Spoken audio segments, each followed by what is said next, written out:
With all the takes flying around about how Clorinde is slightly better than Kaching, and others saying she's busted, you must be wondering if she was worthy of your gems or a skip entirely. Well, I'm here to tell you all the potential reasons you should or should not pull for Clorinde. I'm going to start out with something not a lot of people are going to value, but I absolutely do. Clorinde is capable of healing herself. Now, why is this such an important deal, you may ask? Well, survival is an incredibly important part of the game. Being frail or chunky has been one of the most important parts of some Genshin characters, and has been cause for a lot of criticism to some units. I think Arlecchino's main weakness is that she needs to be paid attention to in order to effectively clear, because if you don't pay attention, you can die quite easily.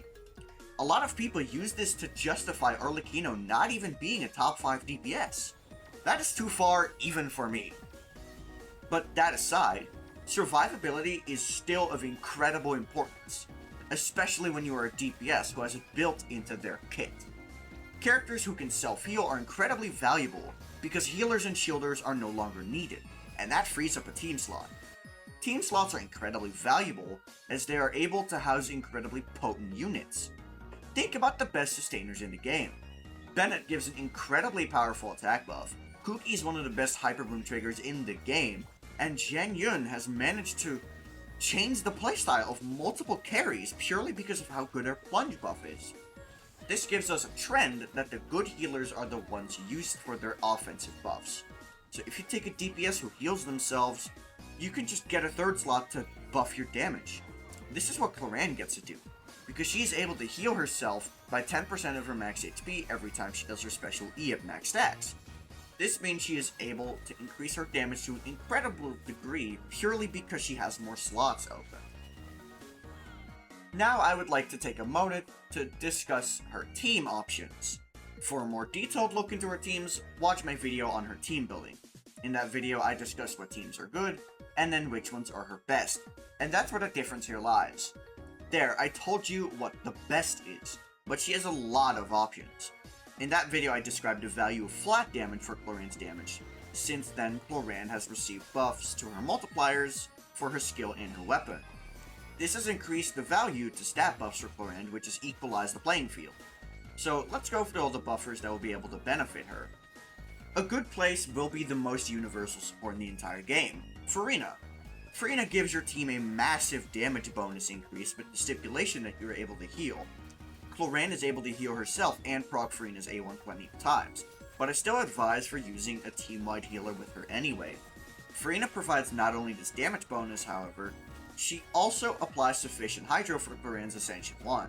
And not just that, she is also one of the highest damaging sub-DPS characters. Next up, Yunjin. I have been advocating for Yunjin for quite a while, and for good reason. Clorinde is a normal attack DPS, so naturally you'd think the normal attack buffer is good with her. But this isn't always the case, proven by Ayato and Yumiya, who prefer other characters over her. Clorinde is different though. Yumiya and Ayato cannot properly use all of Yunjin's stacks in single target, while Clorinde can. In AoE it's a whole different story as her stacks will be gone in an instant, but most people talk about boss content anyway, and so that is what I will be assuming. There's also the fact that Yumiya and Ayato prefer their Bennett, but Clorinde gains diminishing returns from Bennett because her Ascension 1 caps out at 30,000 attack. This means Bennett loses value, and this gets beaten out by Yunjin. Next up, a classic, Kazuha. Being able to use 4-piece Viridescent already makes him a good character, especially since a lot of Clorinde teams are not going to have issues swirling Electro. And then, he gives a good amount of damage percent on top. We all know this, but in my opinion, Kazuha's value comes from the fact that he's up the group, and Arlecchino proved this more than ever to me. Her ability to swap out any point and let Kazuha regroup the enemies has proven incredibly convenient. And while Clorinde cannot swap out, it's still very convenient. Kujo Sara is another character that people have asked me to talk about, and goddamn should I have listened because she performs very well. But wait, isn't she another attack buffer like Bennett? Oh, yeah, she is. But not to the point of, oh boy, you're wasting half of your damn buff. And let's be real here, the meat is not the attack buff. Oh boy, it's the crit damage. This combined with Yunjin's buff, you're getting quite a lot of damage in the first 6 seconds of your Clorinde's uptime. I would liken this to Zhen Yun buffing Xiao's first 8 punches out of the 13 he's able to do. There's also Nahida, Fischl, Chevreuse. The list honestly goes on and on. Again, for a more comprehensive video on the subject, watch my other video.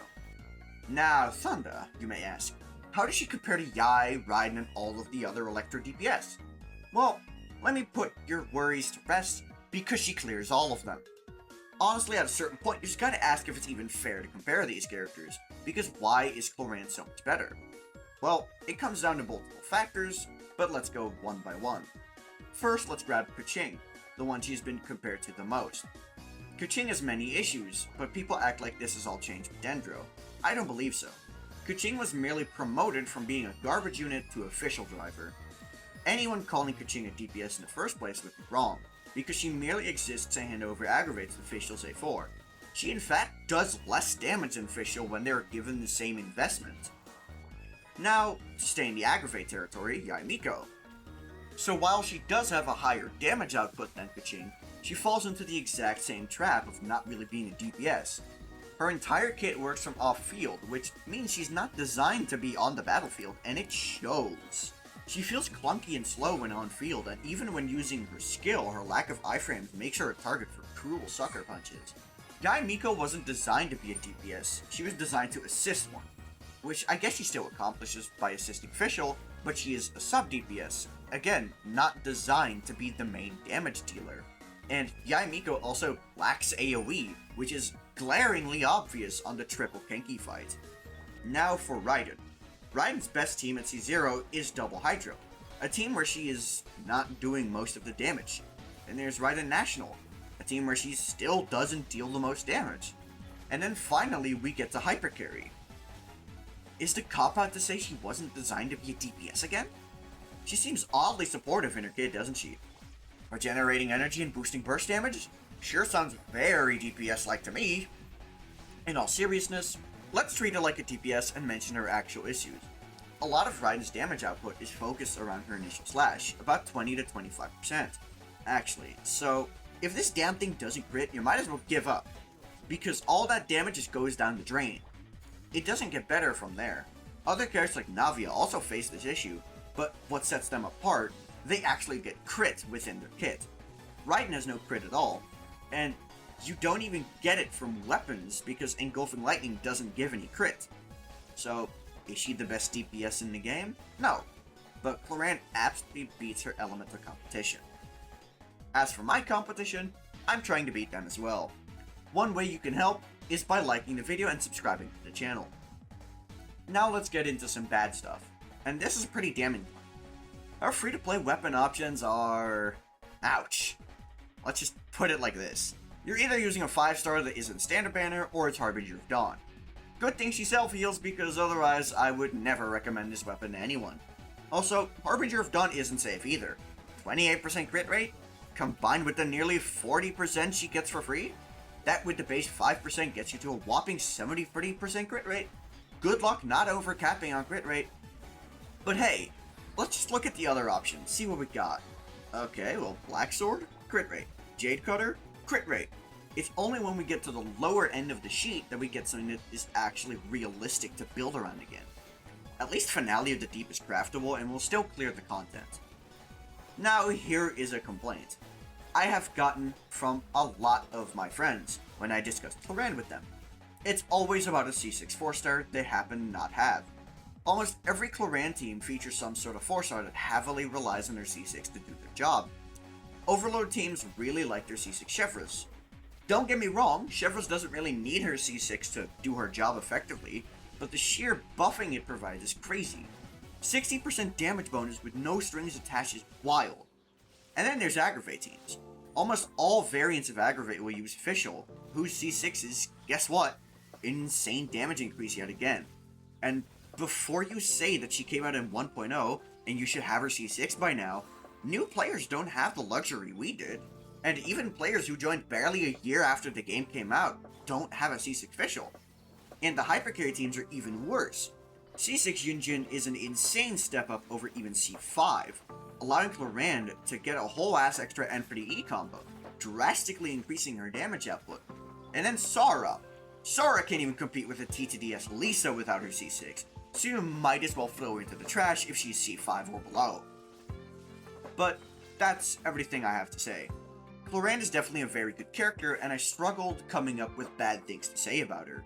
And I'm glad that I'm going to be pulling for her. Are you going to pull for Clorinde? Be sure to tell me in the comments below. That'll be all from me.